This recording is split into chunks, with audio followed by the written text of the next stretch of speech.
हाँ जी प्यारे बच्चों, सब तो पहला सारिਆਂ ਨੂੰ ਸਤਿ ਸ਼੍ਰੀ ਅਕਾਲ। ਅੱਜ ਆਪਾਂ ਗੱਲ ਕਰਾਂਗੇ ਪੰਜਵੀਂ ਜਮਾਤ ਪੰਜਾਬੀ ਪੁਸਤਕ ਪਾਠ ਨੰਬਰ 15 ਰੇਸ਼ਮ ਦਾ ਕੀੜਾ।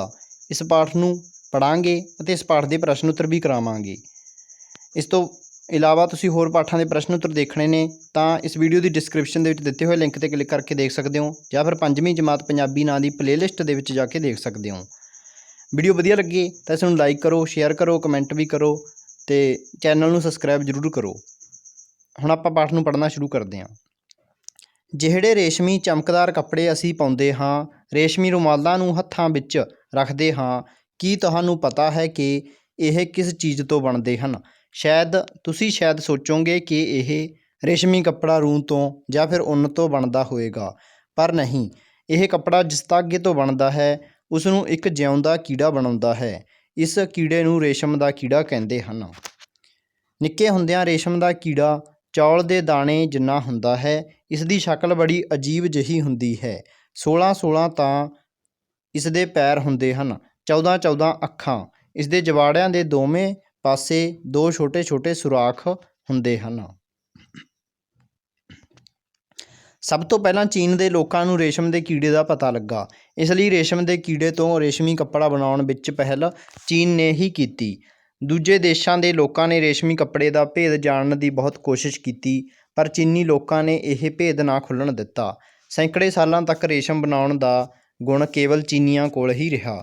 ਇੱਕ ਵਾਰ ਚੀਨ ਦੇ ਇੱਕ ਬਾਦਸ਼ਾਹ ਦੀ ਸ਼ਹਿਜ਼ਾਦੀ ਦਾ ਵਿਆਹ ਕਿਸੇ ਹੋਰ ਦੇਸ਼ ਦੇ ਰਾਜਕੁਮਾਰ ਨਾਲ ਹੋ ਗਿਆ। ਜਦੋਂ ਸ਼ਹਿਜ਼ਾਦੀ ਆਪਣੇ ਸਹੁਰੇ ਘਰ ਜਾਣ ਲੱਗੀ ਤਾਂ ਉਸਨੇ ਇੱਕ ਖੋਖਲੇ ਬਾਂਸ ਵਿੱਚ ਕੁਝ ਕੀੜੇ ਪਾਏ ਅਤੇ ਲੁਕੋ ਕੇ ਆਪਣੇ ਨਾਲ ਲੈ ਗਈ। ਇਸ ਤਰ੍ਹਾਂ ਰੇਸ਼ਮ ਬਣਾਉਣ ਦਾ ਢੰਗ ਦੂਜੇ ਦੇਸ਼ਾਂ ਨੂੰ ਵੀ ਪਤਾ ਲੱਗ ਗਿਆ। ਇਹ ਕੀੜਾ ਜਦੋਂ ਆਂਡੇ ਵਿੱਚੋਂ ਨਿਕਲਦਾ ਹੈ ਤਾਂ ਬਿਲਕੁਲ ਛੋਟਾ ਜਿਹਾ ਹੁੰਦਾ ਹੈ। ਪੈਦਾ ਹੁੰਦਿਆਂ ਸਾਰ ਹੀ ਇਹ ਵਧਣ ਲੱਗ ਜਾਂਦਾ ਹੈ। ਪੇਟੂ ਤਾਂ ਇੰਨਾ ਹੈ ਕਿ ਪੈਦਾ ਹੁੰਦੇ ਹੀ ਖਾਣਾ ਸ਼ੁਰੂ ਕਰ ਦਿੰਦਾ ਹੈ। ਦਰੱਖਤਾਂ ਦੀਆਂ ਨਰਮ ਪੱਤੀਆਂ ਉਸ ਨੂੰ ਬਹੁਤ ਸਵਾਦ ਲੱਗਦੀਆਂ ਹਨ। ਸ਼ਹਿਤੂਤ ਇਸ ਕੀੜੇ ਦੀ ਮਨ ਭਾਉਂਦੀ ਖੁਰਾਕ ਹੈ। ਡੇਢ ਮਹੀਨੇ ਦੀ ਆਪਣੀ ਪੂਰੀ ਉਮਰ ਵਿੱਚ ਇਹ ਕੀੜਾ ਲਗਭਗ 1 ਮਣ ਖੁਰਾਕ ਹਜ਼ਮ ਕਰ ਜਾਂਦਾ ਹੈ। ਇਹ ਬਹੁਤ ਤੇਜ਼ੀ ਨਾਲ ਵੱਧਦਾ ਹੈ। ਜਦੋਂ ਇਹ ਕੀੜਾ 7 ਦਿਨਾਂ ਦਾ ਹੋ ਜਾਂਦਾ ਹੈ ਤਾਂ ਇਹ ਇੰਨਾ ਵੱਧ ਜਾਂਦਾ ਹੈ ਕਿ ਇਸ ਦੇ ਜਿਸਮ ਦੀ ਖੱਲ ਛੋਟੀ ਹੋ ਜਾਂਦੀ ਹੈ ਅਤੇ ਇਹ ਆਪਣੀ ਖੱਲ ਪਾੜ ਕੇ ਇਹ ਉਸ ਵਿੱਚੋਂ ਬਾਹਰ ਨਿਕਲ ਆਉਂਦਾ ਹੈ। 10ਵੇਂ ਦਿਨ ਇਸ ਦੀ ਦੂਸਰੀ ਖੱਲ ਵੀ ਛੋਟੀ ਹੋ ਜਾਂਦੀ ਹੈ ਅਤੇ ਇਹ ਇਸ ਨੂੰ ਵੀ ਲਾਹ ਸੁੱਟਦਾ ਹੈ। 15ਵੇਂ ਦਿਨ ਇਹ ਕੀੜਾ ਤੀਜੀ ਖੱਲ ਵੀ ਉਤਾਰ ਦਿੰਦਾ ਹੈ। 30ਵੇਂ ਦਿਨ ਇਹ ਵੱਧ ਕੇ ਕੋਈ 3 ਕੁ ਇੰਚ ਲੰਮਾ ਹੋ ਜਾਂਦਾ ਹੈ। ਇਸ ਦੀ ਇਹ ਖੱਲ ਵੀ ਛੋਟੀ ਹੋ ਜਾਂਦੀ ਹੈ ਅਤੇ ਇਹ ਇਸ ਨੂੰ ਵੀ ਲਾਹ ਦਿੰਦਾ ਹੈ। ਇਸ ਸਮੇਂ ਦੌਰਾਨ ਇਹ ਕੁਝ ਨਹੀਂ ਕਰਦਾ, ਬਸ ਖਾਂਦਾ ਹੀ ਰਹਿੰਦਾ ਹੈ। ਇਸ ਦੇ ਕੰਮ ਦਾ ਵਕਤ ਉਹ ਹੁੰਦਾ ਹੈ ਜਦੋਂ 30ਵੇਂ ਦਿਨ ਇਹ ਖੂਬ ਪੇਟ ਭਰ ਕੇ ਖਾ ਲੈਂਦਾ ਹੈ ਅਤੇ ਮਸਤ ਹੋ ਕੇ ਕਿਸੇ ਪੱਤੇ 'ਤੇ ਬੈਠ ਜਾਂਦਾ ਹੈ। ਹੁਣ ਇਹ ਆਪਣਾ ਕੰਮ ਕਰਨਾ ਸ਼ੁਰੂ ਕਰ ਦਿੰਦਾ ਹੈ। ਇਹ ਆਪਣੇ ਮੂੰਹ ਦੇ ਜਵਾੜਿਆਂ ਦੇ ਬਹੁਤ ਛੋਟੇ ਸੁਰਾਖਾਂ ਵਿੱਚੋਂ ਇੱਕ ਤਾਰ ਕੱਢਣਾ ਸ਼ੁਰੂ ਕਰ ਦਿੰਦਾ ਹੈ। ਇਸ ਤਾਰ ਨੂੰ ਇਹ ਆਪਣੇ ਜਿਸਮ ਦੇ ਆਲੇ ਦੁਆਲੇ ਲਪੇਟਦਾ ਰਹਿੰਦਾ ਹੈ। ਆਖਿਰ ਇਹਨਾਂ ਤਾਰਾਂ ਦੀ ਇੱਕ ਕੋਠੜੀ ਜਿਹੀ ਬਣ ਜਾਂਦੀ ਹੈ। ਆਪੇ ਬਣਾਈ ਤਾਰਾਂ ਦੀ ਇਸ ਕੋਠੜੀ ਵਿੱਚ ਇਹ ਬਿਲਕੁਲ ਬੰਦ ਹੋ ਜਾਂਦਾ ਹੈ।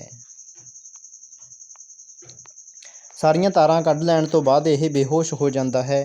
ਇਸ ਬੇਹੋਸ਼ੀ ਦੀ ਹਾਲਤ ਵਿੱਚ ਇਸ ਦੀ ਆਖਰੀ ਖੱਲ ਵੀ ਉਤਰ ਜਾਂਦੀ ਹੈ। ਫਿਰ ਇਹ ਕੀੜਾ ਇੱਕ ਖੂਬਸੂਰਤ ਤਿਤਲੀ ਬਣ ਜਾਂਦਾ ਹੈ। ਜਦੋਂ ਇਸ ਨੂੰ ਹੋਸ਼ ਆਉਂਦੀ ਹੈ ਤਾਂ ਇਹ ਤਾਰਾਂ ਦੀ ਪੋਟੀ ਵਿੱਚੋਂ ਬਾਹਰ ਨਿਕਲਣਾ ਚਾਹੁੰਦਾ ਹੈ। ਉਹ ਆਪਣੇ ਮੂੰਹ ਦੇ ਰਸ ਨਾਲ ਇਹਨਾਂ ਤਾਰਾਂ ਨੂੰ ਗਿੱਲਾ ਕਰ ਲੈਂਦਾ ਹੈ। ਇਹ ਤਾਰਾਂ ਨਰਮ ਹੋ ਜਾਂਦੀਆਂ ਹਨ ਤੇ ਟੁੱਟ ਜਾਂਦੀਆਂ ਹਨ। ਇਉਂ ਰਸਤਾ ਬਣਾ ਕੇ ਇਹ ਤਿਤਲੀ ਦੇ ਰੂਪ ਵਿੱਚ ਬਾਹਰ ਨਿਕਲ ਆਉਂਦਾ ਹੈ। ਫਿਰ ਇਹ ਬੜੇ ਮਜ਼ੇ ਨਾਲ ਬਾਹਰ ਉੱਡਦਾ ਫਿਰਦਾ ਹੈ। ਤਿਤਲੀ ਬਣ ਜਾਣ ਤੋਂ ਬਾਅਦ ਇਹ ਆਪਣਾ ਪਿਛਲਾ ਜੀਵਨ ਬਿਲਕੁਲ ਭੁੱਲ ਜਾਂਦਾ ਹੈ। ਹੁਣ ਇਹ ਆਂਡੇ ਦੇਣ ਤੋਂ ਬਿਨਾਂ ਕੋਈ ਹੋਰ ਕੰਮ ਨਹੀਂ ਕਰਦਾ। ਕੁਝ ਦਿਨਾਂ ਦੇ ਸੈਰ ਸਪਾਟੇ ਤੋਂ ਬਾਅਦ ਇਹ ਮਰ ਜਾਂਦਾ ਹੈ। ਪਰ ਆਦਮੀ ਕੀੜੇ ਨੂੰ ਤਿਤਲੀ ਬਣਨ ਤੋਂ ਪਹਿਲਾਂ ਹੀ ਮਾਰ ਦਿੰਦਾ ਹੈ ਤਾਂ ਕਿ ਉਸ ਵੱਲੋਂ ਕੱਤੀ ਗਈ ਤਾਰਾਂ ਦੀ ਪੋਟਲੀ ਕਿਧਰੇ ਖਰਾਬ ਨਾ ਹੋ ਜਾਵੇ।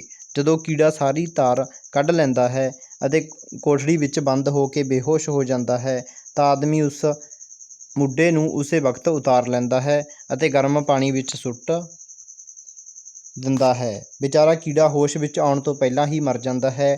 ਗਰਮੀ ਮਿਲ ਜਾਣ ਕਰਕੇ ਇਹ ਤਾਰ ਵੀ ਅਲੱਗ-ਅਲੱਗ ਹੋ ਜਾਂਦੇ ਹਨ।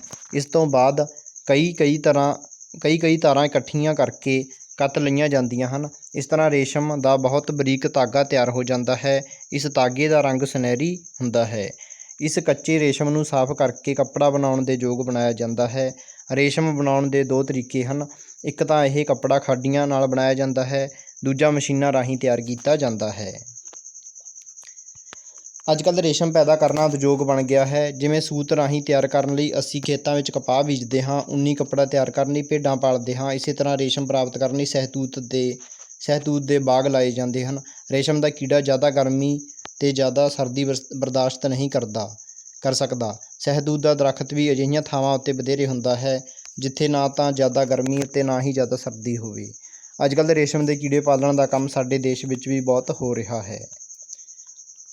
ਔਖੇ ਸ਼ਬਦਾਂ ਦੇ ਅਰਥ: ਸੁਰਾਖ, ਛੇਕ, ਸ਼ਹਿਜ਼ਾਦੀ, ਬਾਦਸ਼ਾਹ ਦੀ ਲੜਕੀ, ਢੰਗ, ਤਰੀਕਾ, ਮਣ, 40 ਸੇਰ, ਜਿਸਮ, ਸਰੀਰ, ਕੋਠੜੀ, ਰਹਿਣ ਲਈ ਬਣੀ ਹੋਈ ਬੰਦ ਜਗ੍ਹਾ, ਮੁੱਢਾ, ਦਰੱਖਤ ਦਾ ਇੱਕ ਹਿੱਸਾ, ਸ਼ਹਿਤੂਤ, ਦਰੱਖਤ ਦੀ ਇੱਕ ਕਿਸਮ, ਭੇਦ, ਲੁਕੀ ਹੋਈ ਗੱਲ, ਖੋਖਲੇ, ਅੰਦਰੋਂ ਖਾਲੀ, ਪੇਟੂ, ਬਹੁਤਾ ਖਾਣ ਵਾਲਾ, ਖੱਲ, ਚਮੜੀ, ਕੱਤੀ, ਬਣਾਈ ਗਈ, ਉਦਯੋਗ, ਕਾਰਖਾਨਾ। ਕੁਝ ਹੋਰ ਯਾਦ ਰੱਖਣ ਯੋਗ ਗੱਲਾਂ: ਰੇਸ਼ਮ ਦੇ ਕੀੜੇ ਦੁਆਰਾ ਬਣਾਈ ਕੋਠੜੀ ਨੂੰ ਕੋਕੂਨ ਕਹਿੰਦੇ ਹਨ। 15 ਕੋਕੂਨ ਉਬਾਲ ਕੇ ਕੇਵਲ 1 ਗ੍ਰਾਮ ਰੇਸ਼ਮ ਪ੍ਰਾਪਤ ਹੁੰਦਾ ਹੈ। ਰੇਸ਼ਮ ਦਾ ਉਤਪਾਦਨ ਚੀਨ ਅਤੇ ਭਾਰਤ ਵਿੱਚ ਵਧੇਰੇ ਹੁੰਦਾ ਹੈ। ਭਾਰਤ ਵਿੱਚ ਰੇਸ਼ਮ ਕਰਨਾਟਕ, ਆਂਧਰਾ ਪ੍ਰਦੇਸ਼ ਅਤੇ ਤਾਮਿਲਨਾਡੂ ਵਿੱਚ ਵਧੇਰੇ ਹੁੰਦਾ ਹੈ। ਹੁਣ ਆਪਾਂ ਇਸ ਦਾ ਪਾਠ ਅਭਿਆਸ ਕਰਦੇ ਹਾਂ। ਜ਼ਬਾਨੀ ਅਭਿਆਸ: ਨਿੱਕੇ ਹੁੰਦਿਆਂ ਰੇਸ਼ਮ ਦਾ ਕੀੜਾ ਕਿਸ ਵਰਗਾ ਹੁੰਦਾ ਹੈ?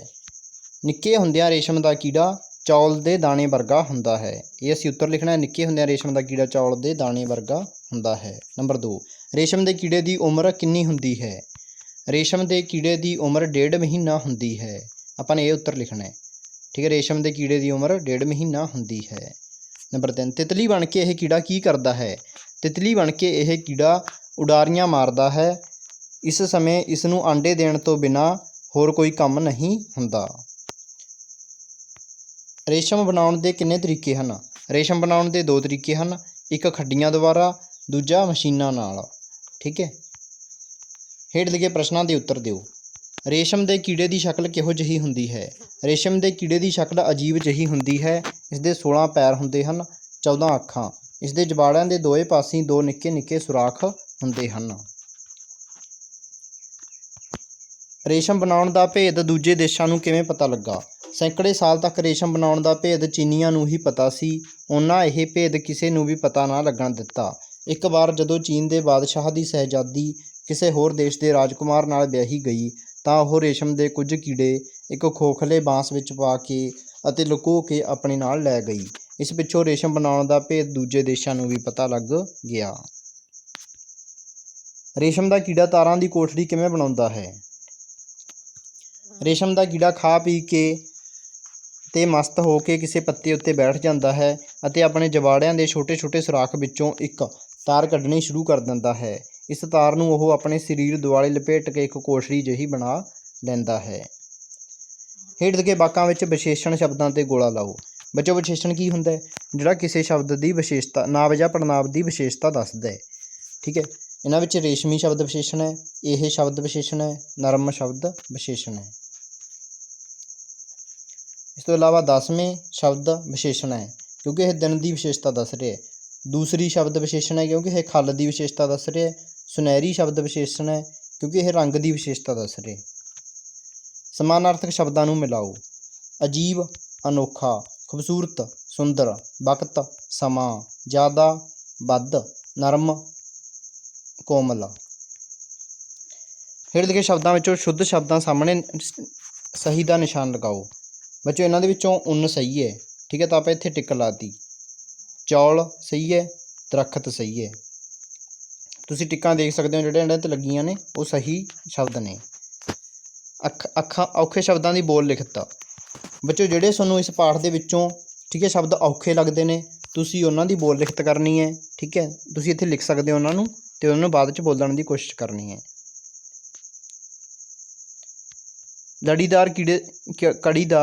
ਲੜੀਦਾਰ ਕੜੀਦਾਰ ਸਿਰਜਣਾਤਮਕ ਪਰਖ। ਤਾਂ ਬੱਚਿਓ ਆਪਾਂ ਨੇ ਇਹਦੇ ਉੱਤਰ ਦੇਣੇ ਨੇ। ਠੀਕ ਹੈ, ਰੇਸ਼ਮ ਦੇ ਕੀੜੇ ਦਾ ਜੀਵਨ, ਆਪਾਂ ਨੂੰ ਰੇਸ਼ਮ ਦੇ ਕੀੜੇ ਦਾ ਚਿੱਤਰ ਦੱਸਿਆ ਗਿਆ ਹੈ। ਪੈਦਾ ਹੁੰਦੇ ਸਾਰ ਇਹ ਵਧਣ ਲੱਗ ਜਾਂਦਾ ਹੈ।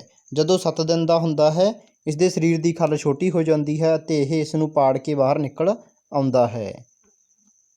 ਜਦੋਂ ਇਹ 10 ਦਿਨਾਂ ਦਾ ਹੁੰਦਾ ਹੈ ਤਾਂ ਇਸ ਦੀ ਦੂਸਰੀ ਖੱਲ ਵੀ ਛੋਟੀ ਹੋ ਜਾਂਦੀ ਹੈ ਤਾਂ ਇਹ ਇਸ ਨੂੰ ਵੀ ਲਾਹ ਸੁੱਟਦਾ ਹੈ। ਜਦੋਂ ਇਹ ਤੀਜੀ ਖੱਲ ਵੀ ਉਤਾਰ ਦਿੰਦਾ ਹੈ। 30ਵੇਂ ਦਿਨ ਕੀ ਹੁੰਦਾ ਬੱਚਿਓ? 30ਵੇਂ ਦਿਨ ਇਹ 3 ਇੰਚ ਦਾ ਹੋ ਜਾਂਦਾ ਹੈ। ਇਸ ਦੀ ਖੱਲ ਫਿਰ ਛੋਟੀ ਹੋ ਜਾਂਦੀ ਹੈ। ਇਸ ਤੋਂ ਬਾਹਰ ਆ ਕੇ ਇਹ ਸਿਰਫ ਖਾਂਦਾ ਰਹਿੰਦਾ ਹੈ। ਫਿਰ ਇਹ ਪੱਤੇ ਉੱਤੇ ਬੈਠ ਕੇ ਆਪਣੇ ਜਬਾੜਿਆਂ ਦੇ ਛੋਟੇ ਛੋਟੇ ਸੁਰਾਖਾਂ ਵਿੱਚੋਂ ਤਾਰ ਕੱਢਣੀ ਸ਼ੁਰੂ ਕਰ ਦਿੰਦਾ ਹੈ ਅਤੇ ਆਪਣੇ ਸਰੀਰ ਦੁਆਲੇ ਲਪੇਟਦਾ ਜਾਂਦਾ ਹੈ। ਸਾਰੀਆਂ ਤਾਰਾਂ ਕੱਢਣ ਮਗਰੋਂ ਉਹ ਬੇਹੋਸ਼ ਹੋ ਕੇ ਪਿਆ ਰਹਿੰਦਾ ਹੈ ਅਤੇ ਉਸ ਦੀ ਆਖਰੀ ਖੱਲ ਵੀ ਉਤਰ ਜਾਂਦੀ ਹੈ। ਉਸ ਤੋਂ ਬਾਹਰ ਆ ਕੇ ਉਹ ਖੂਬਸੂਰਤ ਤਿਤਲੀ ਬਣ ਕੇ ਉੱਡਦਾ ਰਹਿੰਦਾ ਹੈ, ਫਿਰ ਆਂਡੇ ਦਿੰਦਾ ਹੈ ਅਤੇ ਮਰ ਜਾਂਦਾ ਹੈ। ਤਾਂ ਬੱਚਿਓ ਇਸ ਪਾਠ ਦੇ ਪ੍ਰਸ਼ਨ ਉੱਤਰ ਪੂਰੇ ਹੋ ਗਏ ਨੇ। ਅਗਲੇ ਪਾਠਾਂ ਦੇ ਪ੍ਰਸ਼ਨ ਉੱਤਰ ਜਲਦ ਲੈ ਕੇ ਹਾਜ਼ਰ ਹੋਵਾਂਗੇ। ਧੰਨਵਾਦ।